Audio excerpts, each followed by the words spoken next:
time.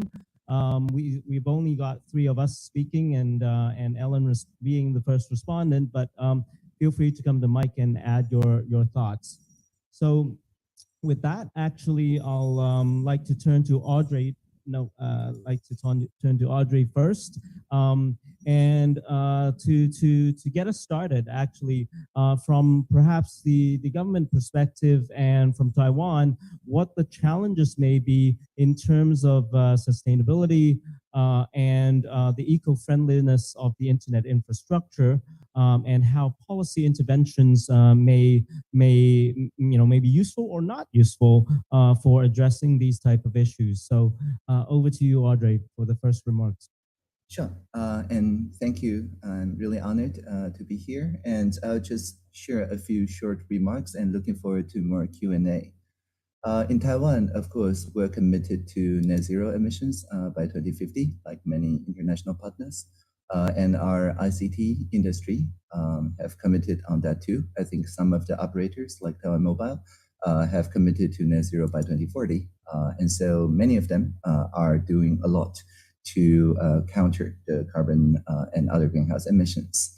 But we also understand, because in Taiwan structurally, most of us are small and medium enterprises. So in addition to reducing the energy use, energy efficiency on the internet backbones itself, for example, switching to VoLTE from the more traditional voice communication was hailed as having the capability of saving, I believe, around 100 million kilowatt hour per year. And that was a big push a couple of years back to get everybody switched to more energy efficient spectrum use and so on. But I think back in 2015, Ericsson has a report that says while the ICT industry have steadily consumed around, I think it was 1.4% or so of energy use, the enablement, the possibility of using digital transformation technologies to help other sectors to make the carbon indexing, the verification process, footprint verification process more efficient and so on, has the potential to contribute to around 15% of total reduction in other industries. So a lot of our work in the Ministry of Digital Affairs, in particular the Administration for Digital Industries, the ADI, is to introduce such greenhouse awareness tools, verification tools, and so on, through the existing platforms that we use for digital transformation. During the pandemic, although Taiwan didn't have a single day of lockdown, we nevertheless see a lot more people preferring touch-based payments, not cash payments, and so on. So we already have an existing stimulus package with the T-Cloud, TaiwanCloud.gov platform that enable the SMEs, the small and medium enterprises, to have their POS systems, CRM systems, and so on, with a lot of government subsidies, actually up to 50% when they want to try out a cloud-based platform. So now, post-pandemic, or at least postponed pandemic, we now use exactly the same platform to work with vendors that can help reduce greenhouse emissions, to do footprint verification and energy use and so on, to make sure that these providers have the audience of all the SMEs that was interested in the T-Cloud digital transformation effect, so that they can partner with these new solution providers very quickly. So I do believe that internet is a great platform to offer the awareness of such solutions, often cheaper than the SME operators think. And also we organize yearly hackathons, like this t-shirt is Presidential Hackathon, where people, even if they're not in the private sector, not startups, but just people with new ideas of how to do carbon emission reduction, can band together, propose their ideas, and 5 teams each year receive this trophy from our president, Dr. Tsai Ing-wen, that guarantees the personnel, budgetary, and regulatory support for their ideas. For example, a couple of years back, there was an idea to make an app to show the nearby water refilling stations and quantify the carbon footprint reduction that people save by refilling their bottles instead of buying new bottles of water or other soft drink. But because this is quantified and gets everybody in the habit of quantifying their carbon emission reductions, This soon connects to many cultural spots, points of interest, and so on, which all not only offer the water refill, but also offer their ESG-themed products and services, so that people who go to there to refill, the name is Fengcha or Circuit Plus, can actually learn about new ways to change their daily behavior to be more ecosystem and ecology friendly. So again, this is internet as an awareness providing tool. So that would be my initial remark, and I look forward to the Q&As. Very interesting. Actually, I guess you're highlighting the awareness aspect of especially the internet and environment. I guess my just a quick question, and if there are any clarifications, please. I'm at the end of every intervention would like to open for 1 or 2 clarification questions. So please come in. But I guess besides an awareness, do you see any like incentive programs or on the reverse, are those useful for the industry as well? You mentioned about the infrastructure itself and utilizing the VOLTE, has benefits. Would putting in place like incentive programs from the government be useful? Yeah, from the energy efficiency point of view, this is quite useful. Because in Taiwan, people know that this year and the coming year and so on, energy efficiency and the resilience of the grid, these are very high on our priority. So almost as a consequence of energy efficiency, we get the carbon emission reductions by working on the energy efficiency part, because reliable providers of telecommunication services, other services, in light of the ever-increasing electric demands because of our GDP growth during the pandemic, that is on everybody's mind. So our incentive is mostly on the use of energy storage, of more efficient use of the local grid and things like that, which also translate, of course, to GHG savings. Thank you. Any questions for Audrey before we move on, please? The mic is missing, sorry. My apologies. We're going wireless. Hello, my name is Hey. Chan. I'm from APC. Hello, Audrey. My question is, does impact assessments of industries work when it comes to standards for companies, in your experience from government perspective? That's one of the things we're looking at in terms of, taking industry into account, and especially internet-related industries. Thanks. Yeah. So just to check, I get a question correct. Do you mean something like the Global Reporting Initiative, the impact assessments, and so on across the public listed and or other industries? Are you referring to something like that? Yes, I mean, I think what I would like to hear about is that in your experience, for example, in Taiwan, do you ask for impact assessments from companies, and do they work? Yeah, so for large publicly listed companies, this is now mandatory. The Financial Supervisory Committee has been very clear about communicating that this is not just good CSR practice, but mandatory because they're large and public listed, they have this social responsibility. But as I mentioned, in Taiwan, most of the providers are MISMEs. And for the MISMEs, they do not yet, at this time, have a very reliable way to get into the GRI compatible impact assessment in a way that doesn't hurt their bottom line so much, right? So, which is why, as I mentioned, partnering through the T-Cloud initiative and so on, we partnered them with the solution providers that can automate away many of the chores that they need to do such impact assessments and share the success cases. We also have another program called a T Transformation Ambassador, where we pair about 5 or 10 freshly graduated undergrads who are digital natives and with experts of digital transformation, including the impact assessment, and bring them into the existing more traditional MISME clusters, so that the young people, they're not interns, they're ambassadors, and the younger people, they do care more about sustainability, about social and environmental responsibility. So they work with a lot of intention, and they can introduce such new tools and get the SMEs, although they do not by law have to file such impact assessments, they nevertheless are encouraged because they will build more brand awareness and relationship with the young people who are very like intentional in their consumption patterns, right? So I think this is a larger demonstration of the young people's agenda setting roles in Taiwan. In Taiwan, we have people younger than 18 very successfully setting public policy agendas through the internet, petitioning to ban plastic straws from our national drink, bubble tea takeouts, and many more, right? So because they command such intergenerational solidarity, many people in their 70s and 80s joined the campaign started by people in 16 or 17. They band together and have this power in selective consumption. And so when they working through the T-Cloud or Transformation Ambassador Program to get the MISMEs to do voluntary impact assessment reporting, the MISMEs know that if they do that, it's not just for compliance, but it's winning over hearts and minds of a younger generation.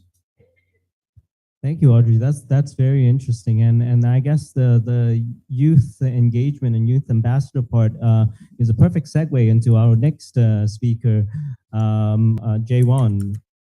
Over to you.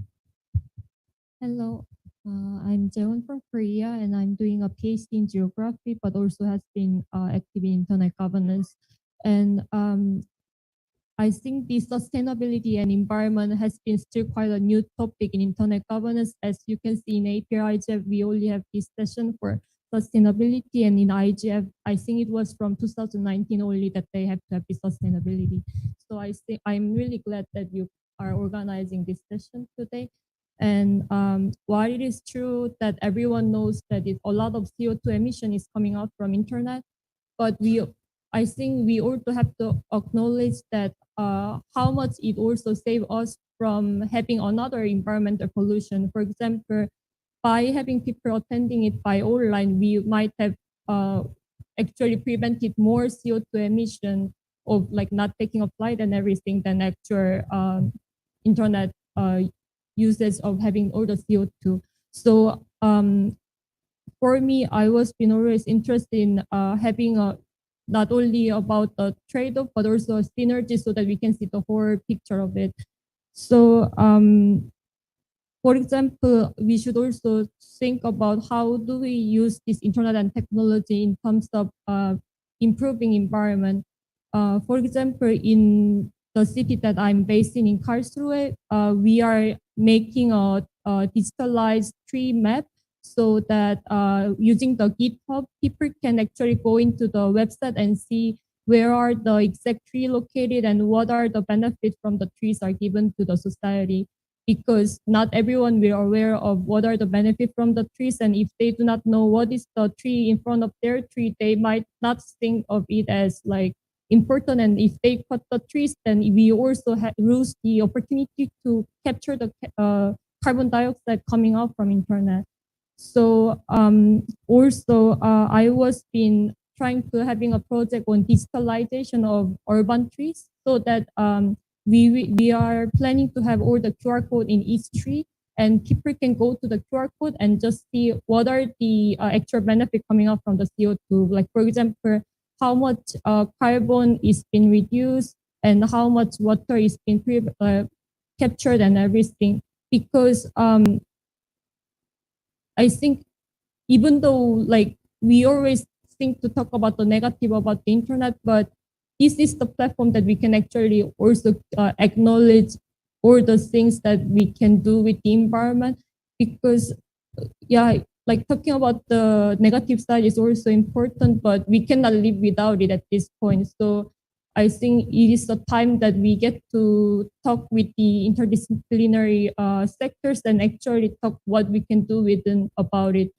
In my department, even though we are really into environment and all that, I think also in the department itself, is this still a new topic that we talk about the internet or digitalization. So initially when I was also saying that we should use like this QR code or internet for the environment, they were also kind of suspicious that what like is so random, and that's what they were thinking initially. So I think for the youth is that I'm glad to see many youth are now getting more aware of the fact that it is all connected and we should do something about it. But at the same time, the other and people up there should also acknowledge that this is also a good idea, not just simply just use thinking that we should do this and that without thinking. So as a other and as a person who are the people who might have like more power in terms of having all this faculty and all this environment, I think our role is to making a space that youth can actually having a creative idea about what we can do with the technology and environment to save the environment thing. That's very interesting, and of course you are working on one of them, and the trees. That's very interesting. But one thing that I want to add on, maybe ask you is, you mentioned that we cannot use. I mean, we are always using the internet. It's maybe like to save the environment doesn't mean that we write shorter emails or watch less video, but so how do we perhaps what can users do in your mind, and what can young people do? Yeah, I think like just the simple thing that even about like email, while there's a lot of CO2 coming out from email, I think not many use or other actually acknowledge about how much impact it can bring. And just like simple unsubscription about like emailing lists that you always just delete and never look at it. If you just unsubscribe from just this emailing list, even save a lot of CO2 emission that we are talking about. And I think the organizer and all the participants should be also responsible in terms of all the environmental things. For example, we are talking about environment here, and I think there's a lot of air conditioner coming out from this room where we have to wear a lot of jacket. If we actually reduce all the air conditioner, maybe we have already saved a lot of all these things. So yeah. That's very interesting thought. Any questions for Jayon? Please. There's the mic. Can we just have one mic there? Okay, right. Thank you. Kenny Huang, Executive Council Member of EcoInternet. Just a simple question, because we are Internet governance community, and more specific is technical Internet governance community. For example, like EcoInternet, we are in charge of IP address allocation and policy, and I can in charge of a new GTLD and top domain management. And regarding to the specific issue, actually, that's across different regions, different domains. And what can Internet governance community do to facilitate that kind of situation, to improve the situation better? Any recommendation in terms of policy, in terms of technical implementation? Thank you. Thank you. Yeah, I'm really glad that you have asked this question, and I think like at the Youth Internet Governance Forum or at this Internet Governance Forum, we always talk about digital native, digital citizenship, and so on. And I think this should be also including about the education of like the linkage between environment and internet, and also how to be like responsible in terms of using the internet, not only about like the regulations and like be moral and so on, but we should also teach about this impact of internet to the environment, because like maybe even at the APrIGF, maybe we can more talk about like the link of environment and internet, so that in the end, when they become like someone who can be responsible for such a thing, then maybe at that point, many people will be already acknowledge about the point and see to try to have a change. Because at this APrIGF and all APSIG and all these things, even though some people might already know about it, I think inside the program, not many people are already, like teaching about such a thing. Yeah. Yeah. So I guess I can add quickly. I will go into a little bit of a presentation after this, and I'll note question. But can I come back to you, or you really want to jump in first? Please go. I like the discussion more. You don't have to listen to me present. It was not that. It was because Cheon's presentation was very focused on one of the ideas that I wanted to talk about. Can you hear me? Is it better? Okay. Yeah. Great explanation, great awareness. I wanted to quickly add on. So I'm Shraddha. I'm from India. I'm representing the Youth Special Interest Group. And my question was regarding the project that you spoke about. And the project talked about digitizing the trees, right? So we wanted to ask, how can this project be implemented at the local level by the youth community who are very conscious of their consumption patterns and their emissions?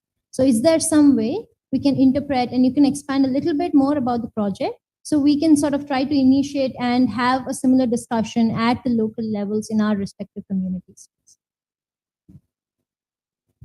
Thank you. For now, in my university, it's usually like the working group is there working on it. But I actually saw a news about in India, there was one university that is putting already a QR code on the university and see what's going on. For myself, I was trying in my city itself and tried to expand it to whole Germany and maybe Europe in the future.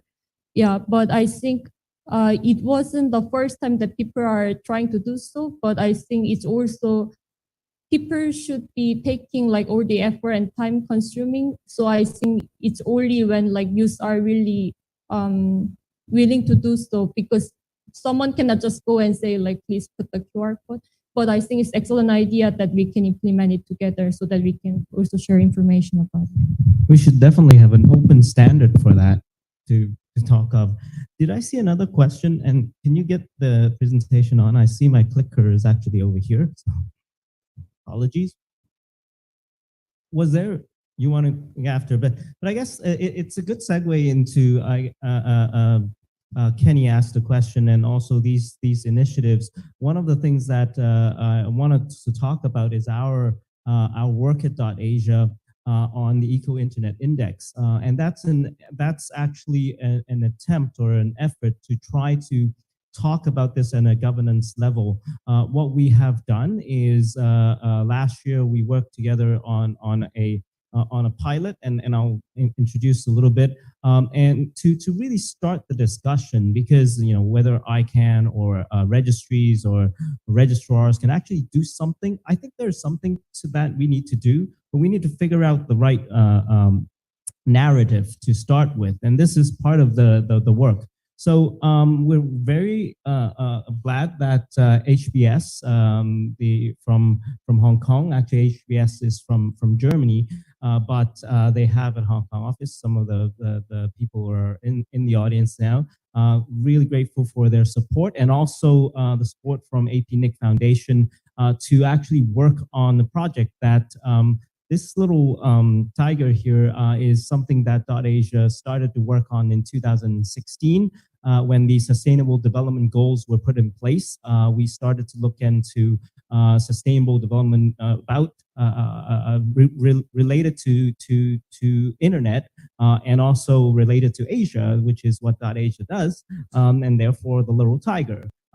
But what it talks about is also how the internet impacts the environment, and how the internet impacts climate change. So there are certain narratives, right? Netflix being very, kind of dirty, or what kind of energy is actually powering the internet, powering the search engines that you are using, and it adds up. That is quite true. But as Jae-won mentioned, one of the things we realize is that while the internet continues to produce carbon, carbon emission and so on, it's still a relatively small part. And also the narrative needs to be a little bit different, perhaps. What about the benefits that come from the internet, right? So what we did last year was we worked with a number of experts from various areas, from internet governance to environment, to the industry, about hosting providers and data centers and so on. And we tried to look into the right narrative, precisely as what Jaewon mentioned. Whereas, of course, using Zoom, actually, every time I turn on Zoom, my battery gets drained much faster. Yes, it consumes a little bit more energy, but that versus the other side, the what it replaces, may be equally important to consider. So how do we, what should be the narratives? The narrative probably shouldn't just be all the CO2 emission that internet increases, because we will know for almost a fact that that number will be increasing, right? Because we continue to use a little bit more. But what that replaces is really a much more important idea, and how do we try to figure out what it replaces? The other important area that we realize is that the power that supports the internet, really the power grid that supports the internet is a defining factor of your jurisdiction's environmental impact of your internet infrastructure. And that also that includes, of course, the regular power grid, but it also includes another interesting aspect, which we realize, which is the backup power supply. Some of you might know, a lot of times the backup supply is still on diesel, for example, right? I mean, versus maybe if the backup supply is on solar power, right? There could be a significant impact on the environment if we think through the infrastructure. So, and finally, a third aspect that we realize is the infrastructure and the usage of the bandwidth and the capacity itself. Are we building overcapacitating the bandwidth? Because sustaining a particular bandwidth actually could cost, energy wise, more than maintaining the capacity might be the bigger contribution for energy consumption than the data that goes through the throughput of the data itself. So these are some of the things that we looked at and realized that something that we need to really think about may be the digital advantage as well, the digital economy, and what advantage and how it balances out. Of course, the internet as it develops creates more carbon footprint, has more carbon emissions, but what does it replace? And that is one of the narratives that we came about and realized that that's the right way to think about it. Doesn't mean we shouldn't do something, but here is a little video that we did about that narrative.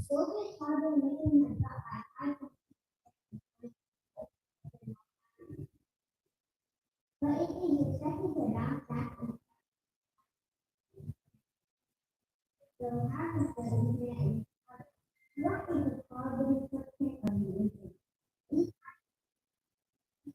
Talking video, playing sending email involves the transfer of data. The internet takes approximately 0.015 kilowatt hour of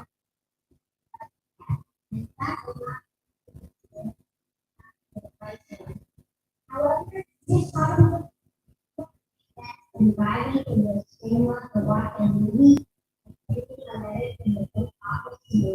nevertheless, we still need to be more carbon conscious about internet. One way to improve the eco-friendliness of the internet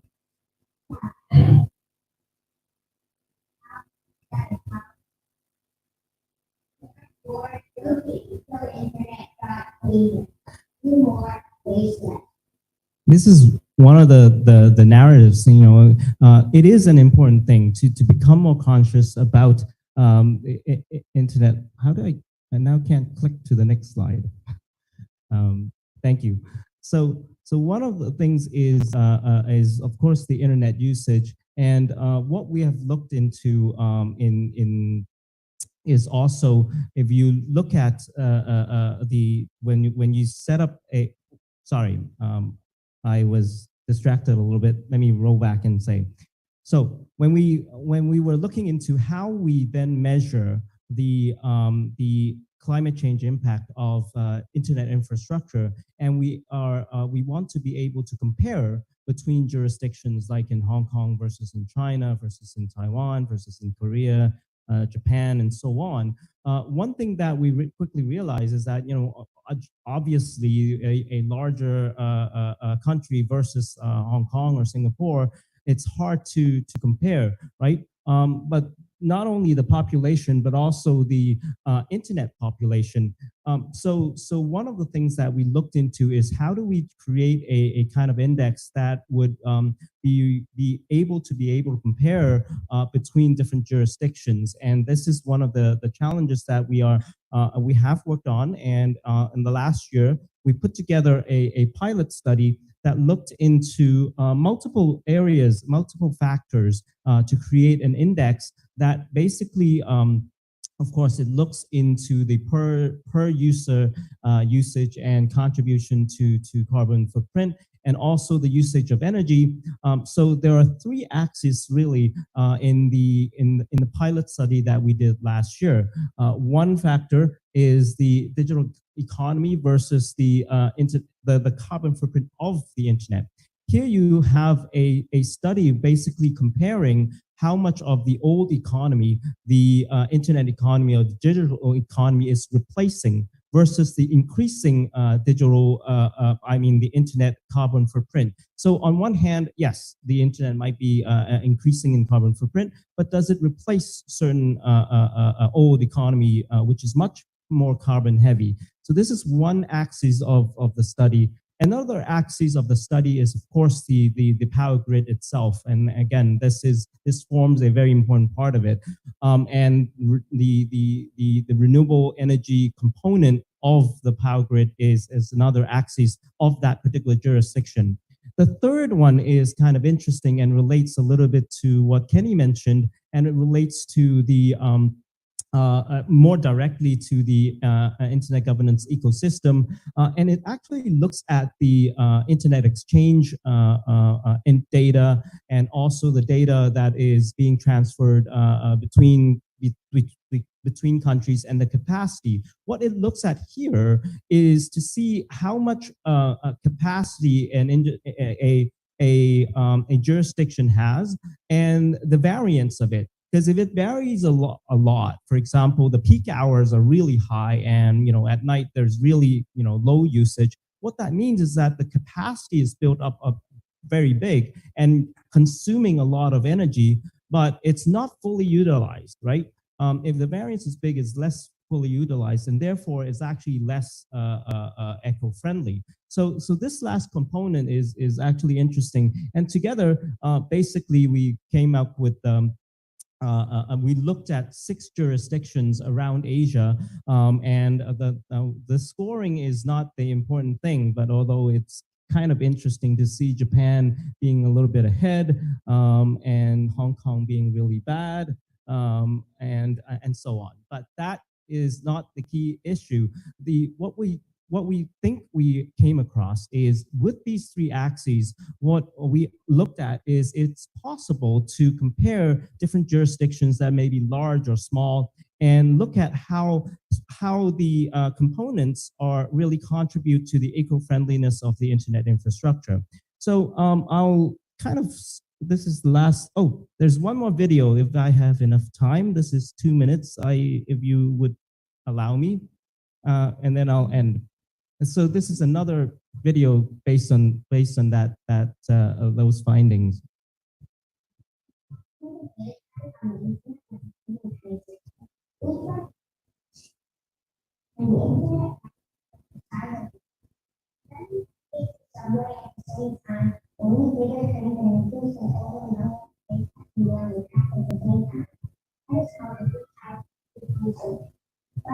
In the same number of people travel at different times throughout the day.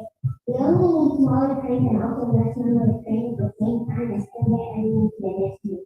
That way, we have a more efficient system to exchange energy.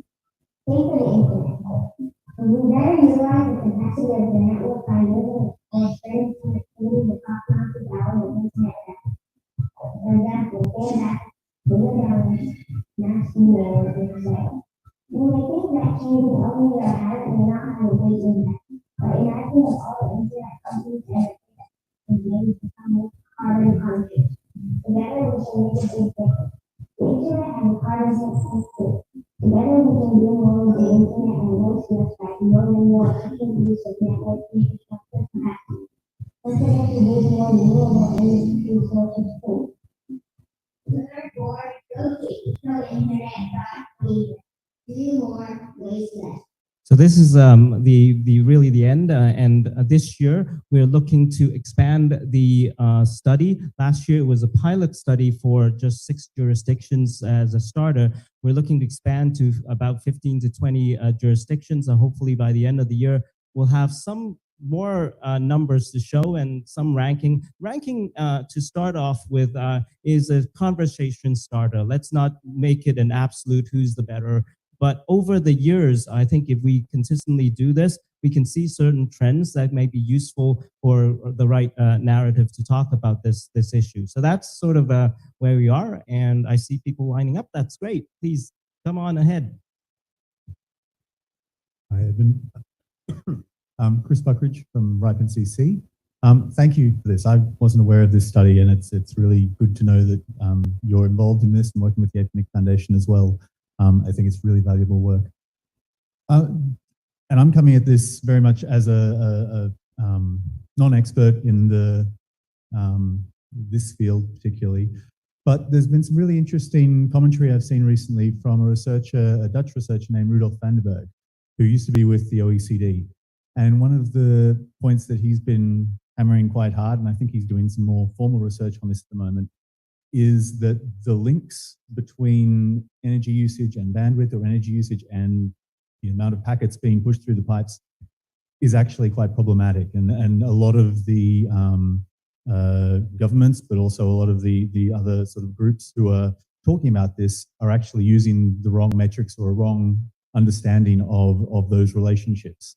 And I was just wondered if that's something that you had come across, or if you had any reactions or views on that. First of all, I would love to know what those findings are. What we do find is that essentially it is not really correlated at this time. People don't really think about data traffic patterns. Some larger organizations, I believe Google and some others, do try to look at it, but the larger discussion is a little bit off at this point, as you say. I started the presentation saying a lot of the narrative is like Netflix, how many trees are you killing by watching one Netflix movie, right? I mean, yes, that is nice headline and everything, but does that really help, right? So I kind of agree that the narrative needs to change a little bit and look at the network capacity and network building network itself, how that should be sustainable. So I would be very interested. Please do point me to those studies. And yeah, before I go to Duncan, we have Ellen with us online. That would be our respondent to just give a little bit of a response to I guess my presentation, and also Jaewon's thoughts and Audrey's. So I'll go to Ellen first and then come back to the queue. Ellen. Thanks, Edmund, and thanks to the other speakers in this panel. I think it's a really important topic for the internet community as a whole to be having a dialogue about. And I think that this research itself provides a really useful tool and framework for having these multi-stakeholder discussions about the internet and the impact on our planet at a time of serious importance that we take action around the climate crisis. I guess I wanted to kind of reflect from a New Zealand perspective on the kind of framework and taking it forward. It's really interesting to hear the expansion of the research, and would certainly be interested in looking at some more geographically remote places like New Zealand and the Pacific Islands, which are part of the Asia and Asia Pacific community. Because when I think about the framework you've laid out there, that the benefits of the internet in terms of services, travel, that the traditional old world carbon expenses that you kind of talk about that the internet can replace, makes it a real benefit. So in this framework, I know also that in New Zealand, a lot of work is going into that energy efficiency. So having a commitment to renewables. For example, we have Microsoft, I'm sorry they couldn't join us today, or have new data centers announced last month that have some really great commitments to renewable energy in its basis and taking steps to build some big data centers here in New Zealand for the first time that will, from kind of planning and implementation, have eco impact and renewable energy, things like how it's cooled and things done in the least impactful way. And it's really interesting to see that kind of efficiency work that is often what is talked about with the EcoInternet around how do you, reduce the cost or make it more efficient. But I think it is really important using that framework, as you said, not to just say it's fine and look, it has benefits, but then to also look at each of those things. And that's where I really appreciated the two respondents. How do we, increase the benefit of the internet versus, overall ways of doing things? How do we continue to push down that energy cost, make it more renewable, increase that efficiency? So it's a way to think about it, but that then we add on, these reflections on taking action to change and kind of take steps to address the existing infrastructure. But so that new infrastructure, like here in New Zealand with our data centers, has this at the front of mind for governments, for companies, and for users to raise awareness of this issue as we go forward. Thanks. Thank you, Ellen. I think you raised a few very good points. I wanted to maybe is there further that in internet in New Zealand that is happening? I guess a lot of the tech companies actually have sort of announced that they will become carbon neutral by a certain time. Is that a trend? But a lot of times when you look into it, they really just buy carbon futures and and not so much in their operations.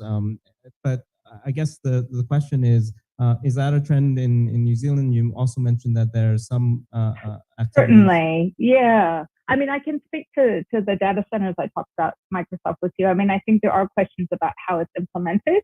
But in New Zealand, we've, I think, moved forward as a country, our commitment to being 90% renewable in the next 2 years, and then 100% by 2030.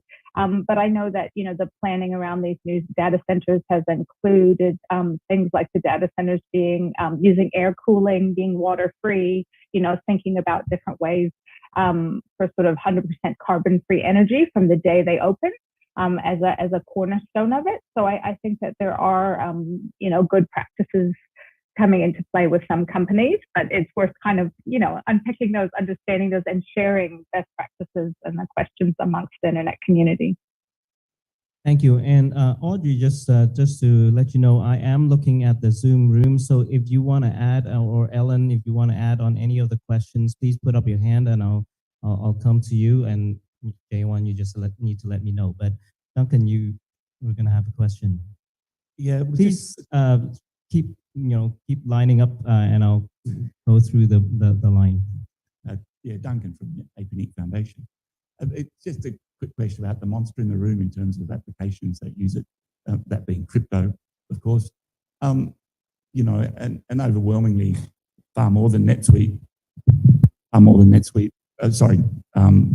streaming movies. And could you think of a tool like this being used to assess potential new applications, technologies, crypto being the example? If we'd seen how much power crypto was going to use in the end, would we have gone ahead, or would we have been able to say, no, you're going to be a monster in terms of power consumption, you need to go away and think again? Or no, that's just too far out there?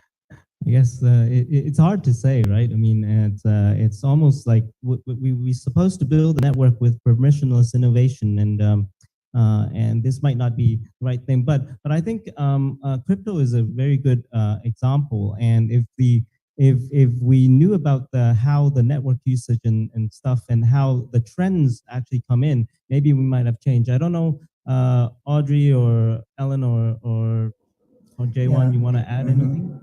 Sure, I can chime in. Please. Okay. Yeah, I think as early as 2010, I said publicly that my consulting fees are 1 Bitcoin per hour.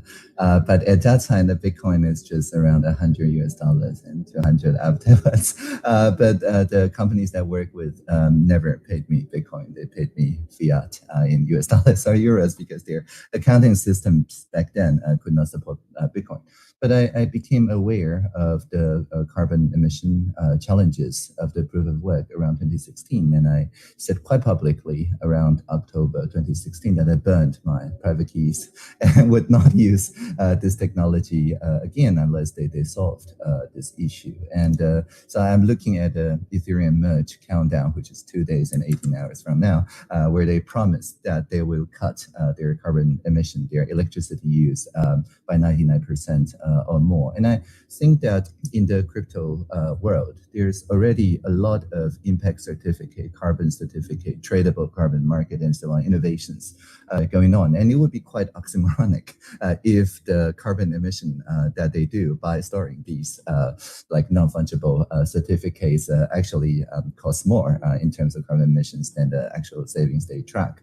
And so I think although it is permissionless innovation, there is a strong norm in the crypto world to choose possible solutions, possible technologies in the layer one that are more eco-friendly. And more, I think the younger people, as I mentioned, they drive the norms and are selective in their choice. So yeah, I look forward to the merge, of course, but also a lot more eco-friendly or carbon neutral or even negative level one solutions, layer one solutions are now becoming possible because of this strong push on a norm of eco-friendliness.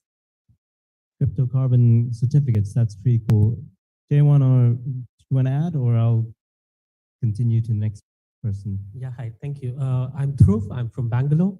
My query basically is a very good presentation, but looking at ICT tech industry as a whole, where can we have the most impact? Like we took up some examples like stop watching movies or not having Zoom calls is not the most productive answer, but what is the answer? What are the first top things as an industry we can look at in changing? Any thoughts on that? That's a good question. Jay-Wan wants that. Since the speaker from Microsoft is not there, I want to talk about Microsoft because I saw an initiative that like they put the data center inside the ocean so that they cool down the data center, because most of the data center, they use the electricity to cool down the data center, and when they put it down, then, so something like this innovative thing that companies can think of that save the energy without we don't watch Netflix or something. Yeah, so I think this is a very interesting conversation, and I think that would be good also to focus on from end user point of view, from like as a CDN operator, as a network operator, as an edge, what are the things that we can do at all different levels? My one more extra question would be, what do we do with the e-waste that we generate in the networking, like all the gears that we are making, not so much energy, but if you're talking about sustainability, I think it's important to take care of the hardware and the gears that we, I work for Huawei vendor company, we want to sell you more boxes, we'll come and ask you to replace, but it's important that we kind of start thinking about that as well. Any thoughts from the panel would be very nice. Thank you. Yeah, definitely toxic materials also, we're talking about, e-waste as in the devices and so on. I wonder, Taiwan obviously is a big producer of chips and all that. I don't know, Audrey, if you want to add anything to that? Yeah. Well, I think there is reported that we sent less than the recycled, not just electronic, but glass. We recycle it a lot in Taiwan, and we do a lot of upcycling as well. That is to say, instead of going straight back to the same things, we upcycle it. So it's actually this shirt from the presidential hackathon is from upcycled plastic, so that when every time that it's re-enter the production and services chain, it's made something that has a lot more surplus value thanks to design and things like that, so as to build incentives for the designers and small and medium enterprises to embrace this sort of continuous use of zero waste in our continuous upcycling. So yeah, I think this is as I mentioned, a consumer choice. A lot more people in Taiwan, when they're looking at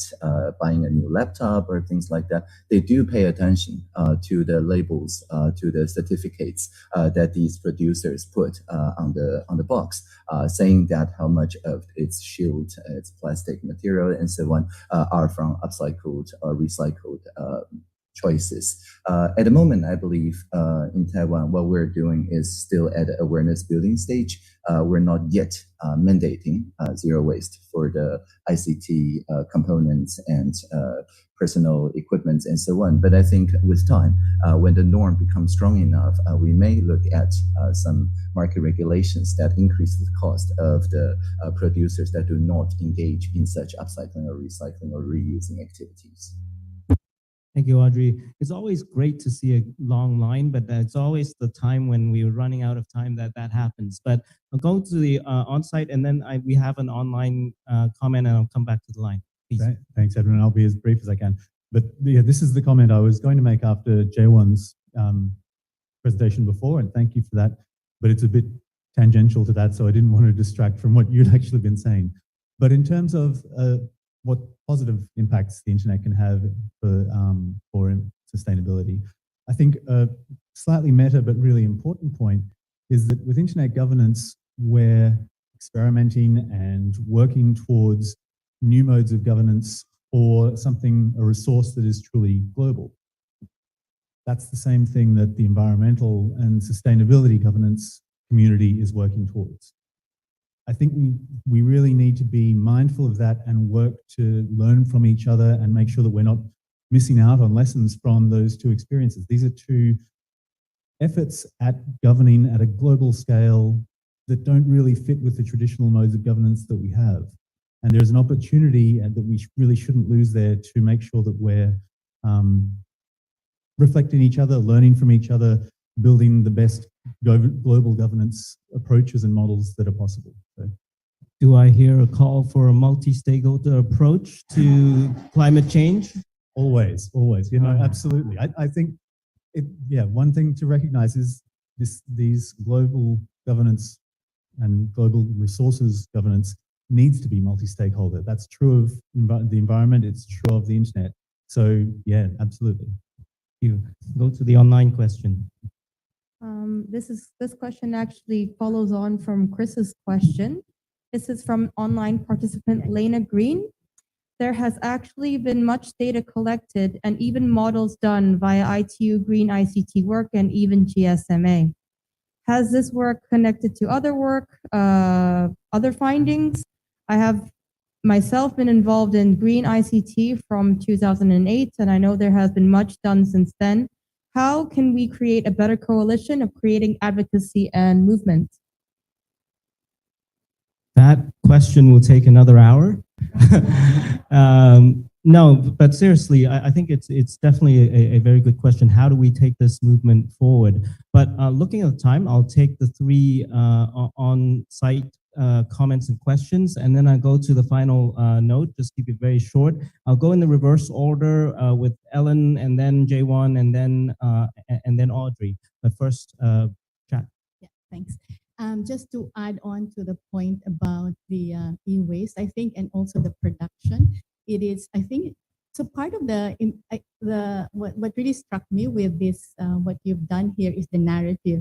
And I think part of that narrative ought to really look at the whole ecosystem, which includes the production, the use, and the extraction, as well as the how you recycle or the waste.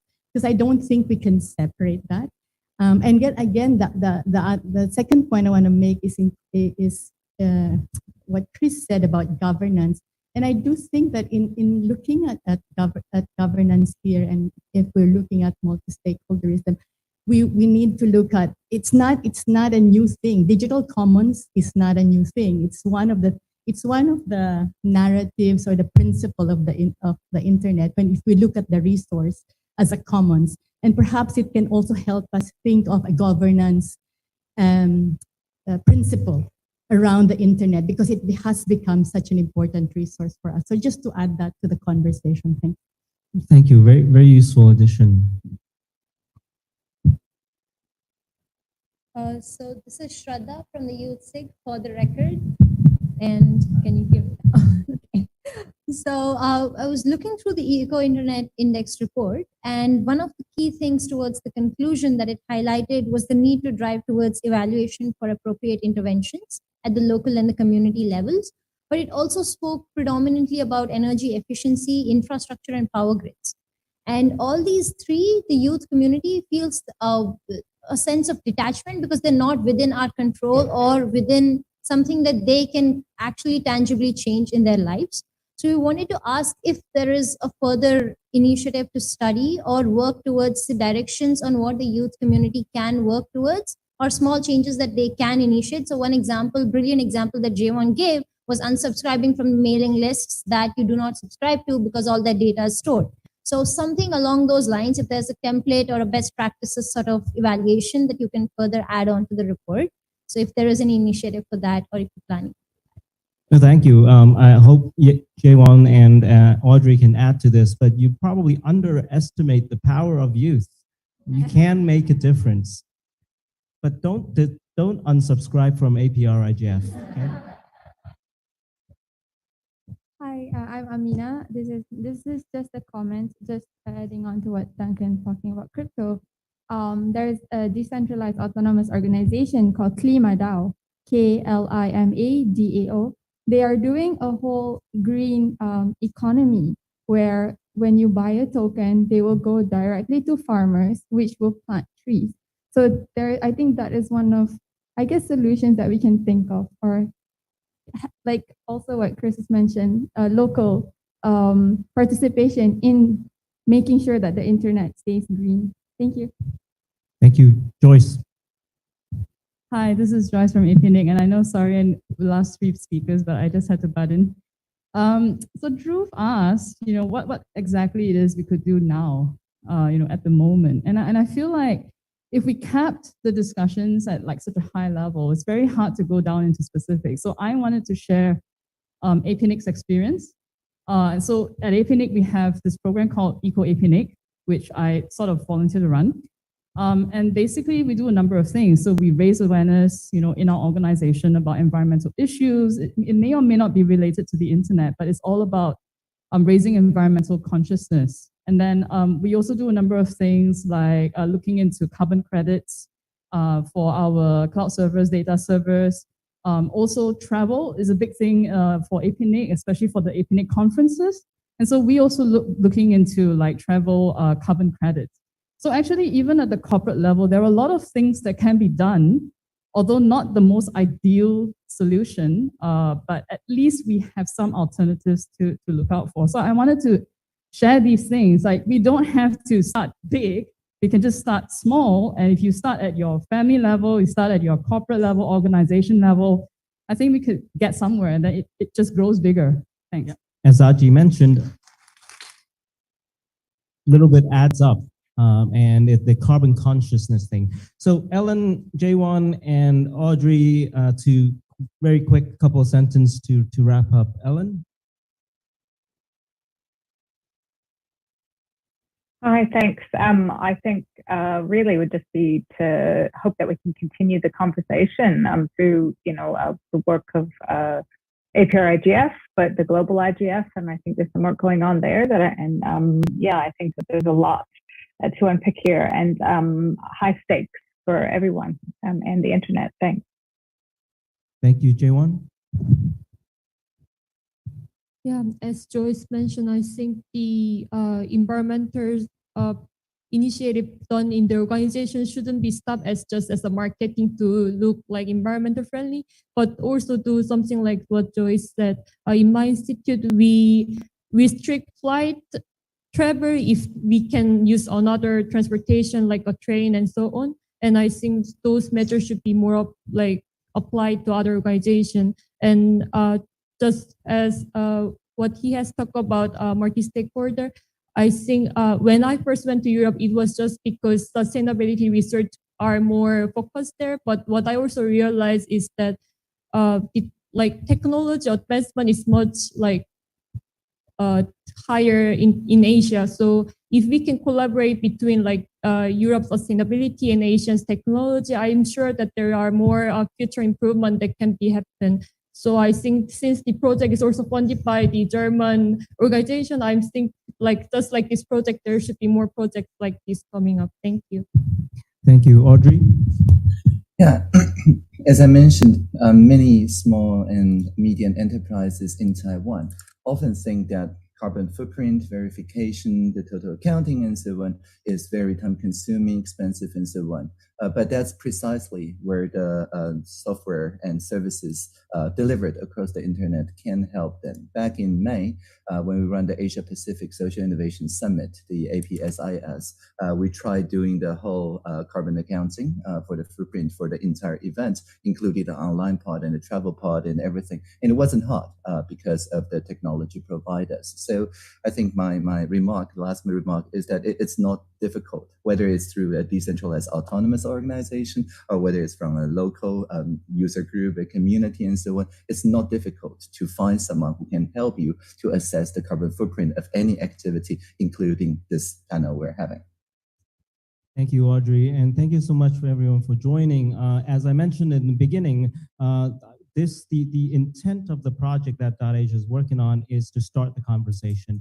I think it looks like the conversation has started. And for those of you who know me, I've been talking about one topic like internationalized domain names for the last 23 years.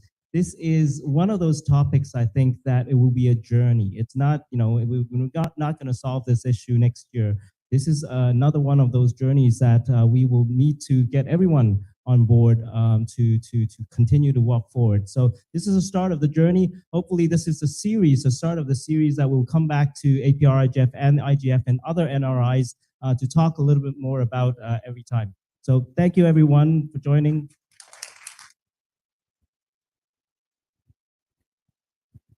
All right, so that's the first APrIGF session this afternoon. So you will now take a short break. Recording stopped. For those online, the next session will begin at 16:30, which is 4:30. Yes, yeah, 4:30. So please give your questions to our event staff or any of the TIOF members. So for those who are here, you may get some coffee, water, or kueh. And yeah, if you like to, you may, for those gentlemen just now, you may continue a conversation on this or even discussion with one another. Right, so if you want to know more about DCDR or TIOF or any other of their programs, please feel free to approach the team and yeah, feel free to fire away any questions at all. So we'll see you guys later at 4:30 p.m. Thank you.